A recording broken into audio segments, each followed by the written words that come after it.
বাইদেউ দেখা গৈছে যে বৰ্তমান ব্ৰিটিছৰ শাসক দল UPP দলটোক এটা উগ্ৰপন্থী সংগঠন বুলি কৈছে, মানুহ মাৰা দল বুলি কৈছে, ইয়াত ভোট দিব নালাগে প্ৰচাৰ চলাইছে। এই সম্পৰ্কত আপুনি কি ক'ব? নহয়, আপোনাৰ UPPL দলটোক যিটো NDP প্ৰগতি আছে জড়িত, এই সংগঠনটোক হাগ্ৰামা দলে কৈছে যে এইটো মানুহ মাৰা দল, উগ্ৰপন্থী দল, ইহঁতক ভোট দিব নালাগে আৰু UG বৰ্মা কেতিয়াও ছাকচেছ হ'ব নোৱাৰে। আপুনি কি ক'ব?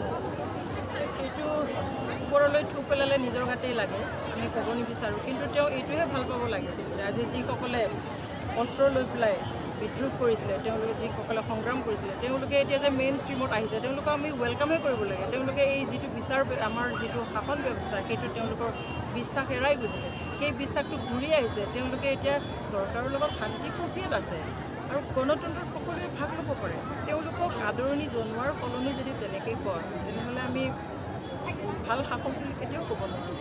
কিন্তু তেওঁ এটা কথা কৈছে যে ব্ৰিটিছে শান্তি UPPL বা FC আনিব নোৱাৰে, FC এটা দালাল দল। আপুনি কি ক'ব, এইটো হয় নেকি? এতিয়ালৈকে BTADত যি শান্তি আহিছে, সেই শান্তিটো কোনো পলিটিকেল পাৰ্টিয়ে অনা নাই, কোনেও আনিব পৰা নাই, কোনোবা সাংসদে আনিব পৰা নাই। একমাত্ৰ BTADত শান্তি আহিছে আজি NDABয়ে যুদ্ধবিৰতি ঘোষণা কৰি চৰকাৰৰ লগত শান্তি প্ৰক্ৰিয়াত থকাৰ কাৰণে, বা এই BTAD এৰিয়াত আন যিবিলাক আছে কব্ৰা বা তেনেকৈ বিশাখামাণ্ডু আছে, কোনোবা বেলেগ আছে, আনলা আছে, তেওঁলোকেও যুদ্ধবিৰতি ঘোষণা কৰাৰ কাৰণে, সেই সংগঠনসমূহে যুদ্ধবিৰতি ঘোষণা কৰি চৰকাৰৰ লগত শান্তি প্ৰক্ৰিয়াত জড়িত হৈ থকাৰ কাৰণেহে শান্তি আহিছে।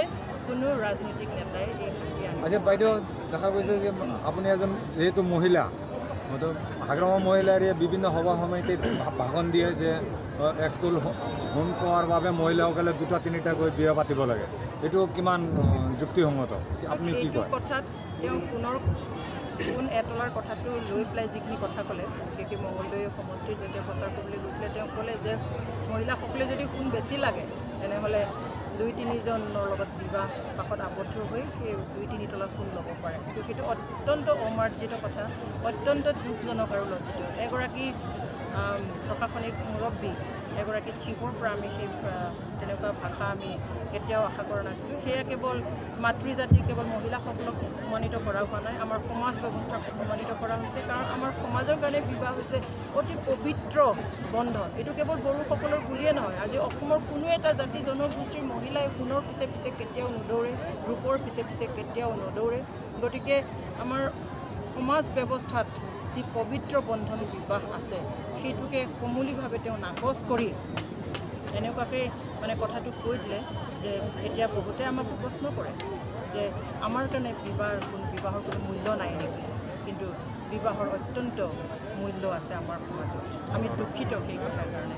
কিন্তু বাইদেউ দেখা গৈছে যে কোকৰাঝাৰ সমষ্টিত বিশেষকৈ UPPLৰ যি উত্থানে BPFৰ কঁপাই গৈছে, এতিয়া আপুনি কিমান শংকিত হৈছে? আপুনি কি ক'ব, এইটো হয় নেকি? সেইটোতো হৈছে, তেওঁলোকে শংকিত হৈছে, হোৱা নাই, সেইটো তেওঁলোকৰ কথা। কিন্তু উত্থান আহিছে আৰু এইবাৰ UG ব্ৰহ্ম ডাঙৰীয়া UPPLৰ প্ৰাৰ্থী হিচাপে জিকিব। সকলো ৰাইজ, কেৱল বড়োসকলেই নহয়, আজি AIDF আহিছে। আমি সেইটো এটা গুড চাইন বুলি ভাবোঁ, AIDF যে এতিয়া বড়োসকলৰ লগত আহিছে। কাৰণ বহুতো সময়ত নিজৰ ঘৰৰ মাজতো বা তেনেকুৱা ধৰণৰ ভুল বুজাবুজি হয়, কেতিয়াবা কিবা ঘটনা হৈ যায়, সেইবিলাক পাহৰি আমি একেলগে হ'ব পৰাটোহে ডাঙৰ কথা। গতিকে সেইটো আমি গুড চাইন বুলি ভাবোঁ। কেৱল বড়োসকল নহয়, বিভিন্ন জাতি জনগোষ্ঠীয়ে সঁচা অৰ্থত ভাল এজন প্ৰতিনিধি পঠিয়াবৰ কাৰণে এতিয়া সকলোৱে মাৰবাদীত থিয় হৈছে আৰু সেইটোত শংকিত হোৱাটো স্বাভাৱিক। Thank you. হ'ব। Thank U.